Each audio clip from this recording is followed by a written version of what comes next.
Happy Monday, Crafty Friends. Hello, everybody. Oh, my Lanta, that was loud. Oh, I'm so sorry. There's old Bestie blowing our eardrums out. Okay, so y'all know I've been watercoloring, and I've been playing with that new, I guess you call it a style, called Bokeh, and Otherwise known as Bokeh. Bokeh is what I called it. So what I thought was, I know a lot of us are stampers. So I thought, I'll show you how to do this background without having to use original artwork, or stress yourself out over, thinking that you can't paint something because you can. That's why I say thinking.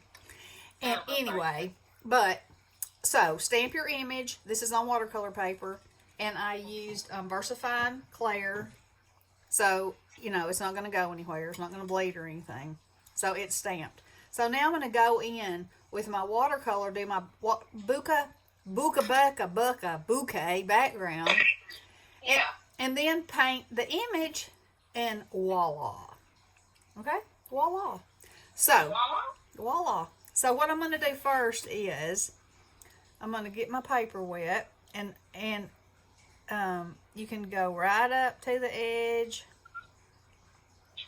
of the stamped image, and your watercolor is not going to go beyond that, so you're going to be safe and you're not going to mess that image up.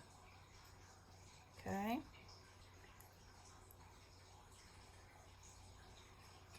And I'm just going to do an area at a time. So now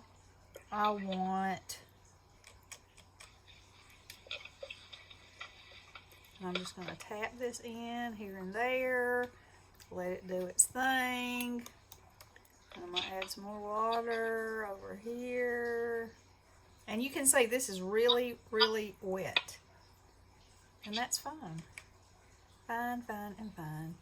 Now, I might as well go ahead and do that. All of it.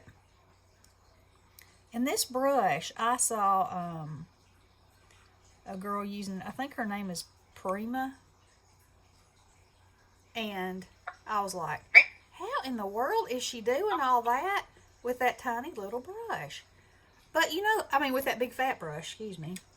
But, the thing is, because it's got this point on the end, you can get in any kind of place that you want to get into. And then you can get your fat places in there too. It's like the best of all worlds.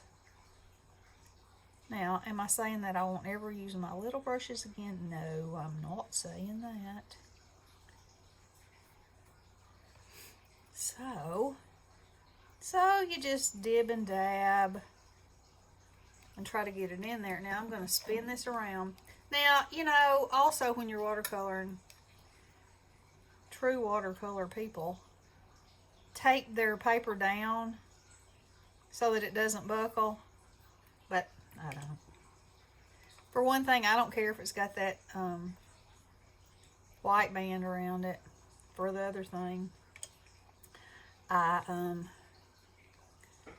if it warps, I can heat it with my heat gun on the back and it'll flatten back out. We tape down anyway in the wide, wide world of things, right? Yeah. Yep, that's right. Yipper. Okay, so I've got my base now. And I might want to add a little more color over here. Yeah, just smather that around. Now, we're going to add another color.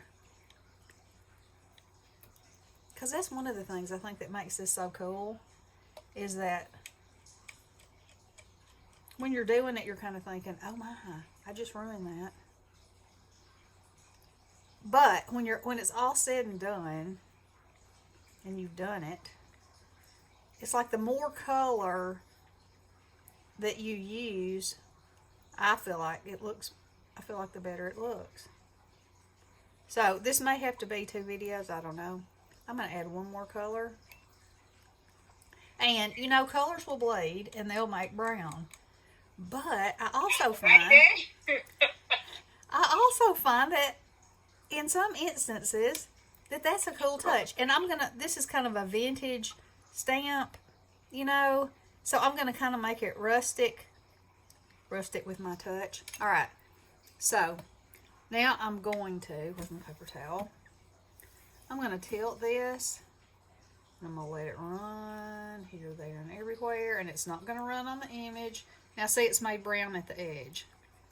It's okay though, because it kind of looks vintagey. Yeah, it kind of looks vintagey. It kind of gives it a little bit of an old look. We like that vintage look. We really do. And why that didn't pick up any paint, I don't know. But we'll just go back, because we can. Yep. Yep.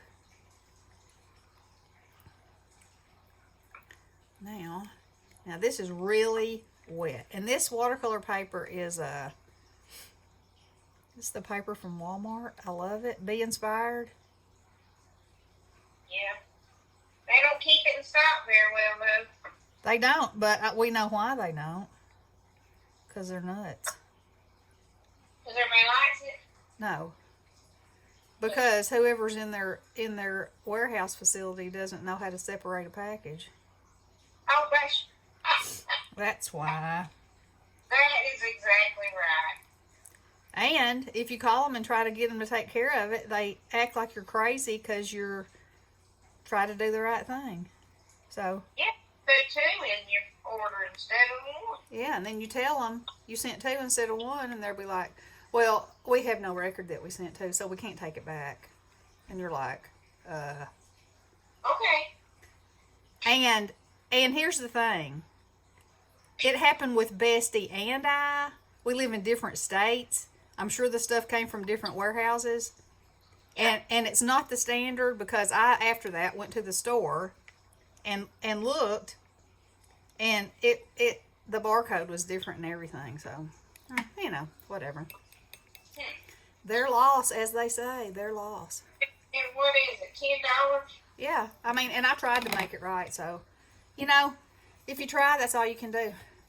That's right. And, how many things do they do things like that on? I don't know. All right, I'm going to hit this with the heat gun right quick.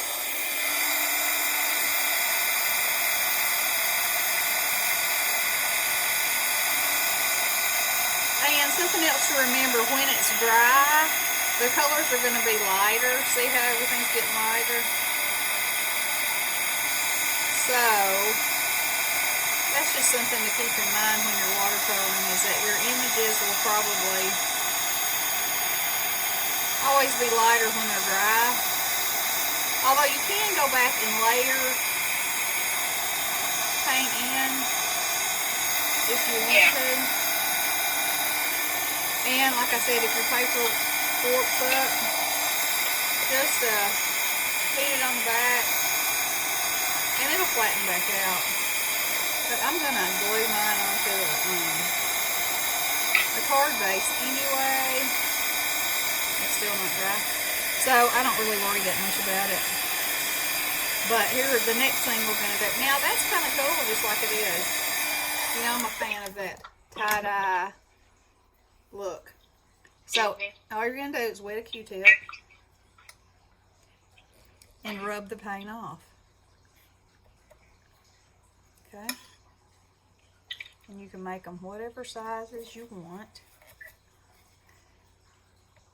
And you can actually dab and then lift it. Because if you rub too vigorously, you're going to rub a hole in it. Ask me. That's true. Kind of like when you're in school and you need to erase something and you wet your eraser, or you wet your paper and erase, and it mauls up your paper. Remember those days? I don't know that I ever tried to wet my I don't know that I ever tried to wet mine. Oh! Never tried that. To erase something? No, I just went ahead and used my eraser. Yeah, I know, but if it was real hard to get up, or if it was ink, I didn't ever do it. You didn't. You never made a mistake. That's Oh. what it was. Ah, that's a laugh. That's what it was. She never made a mistake in school. I did. Lots of times. Yeah, that's a laugh. Everybody makes mistakes. Everybody. Everybody up in there? All God's children make mistakes. That's right. They do a lot of other things too. Yeah. True and true. Mm-hmm. Okay, now, if this scares you, you can, instead of trying to remove it like this, but this gives it, I don't know, it's just like that twinkly kind of light effect, you know. But if it scares you, you can go in with some white gouache, which I'll do this too so you can see, and make your circles. That works too. I'm going to show you a couple different ways to do this so you know. You don't have to be tight. And this will make your circles brighter. And you don't have to fill them all the way in. You know?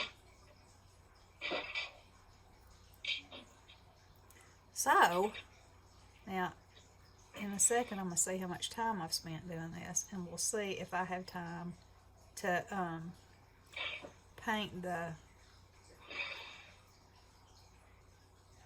stocking. And you can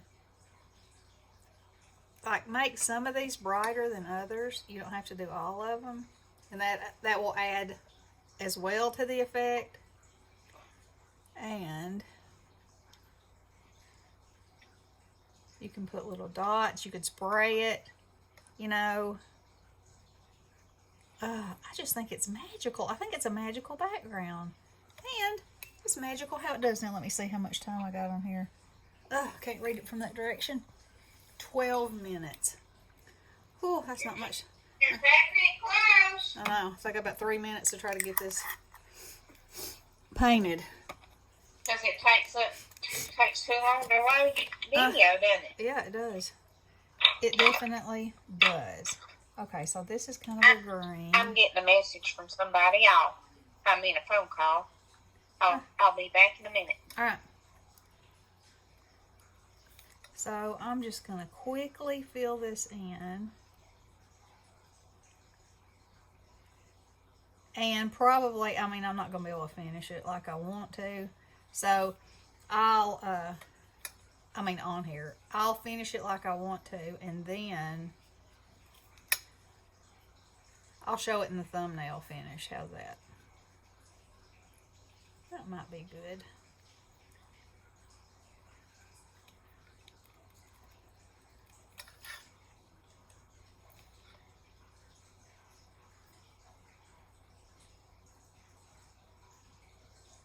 Now I know in one of the other videos I did where I was following a tutorial sort of on how to do it, and she painted her picture and then she went and pulled the color away from it, and that freaked me out a little bit. But I mean, in the end I liked it, you know. So, and also, if you do that and pull your color away like that, you can, let's see, is that brown?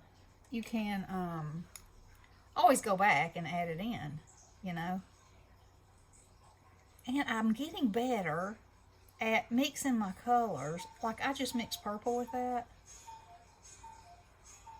to get a much darker green. And I'm going to add some light little doolollies here and there.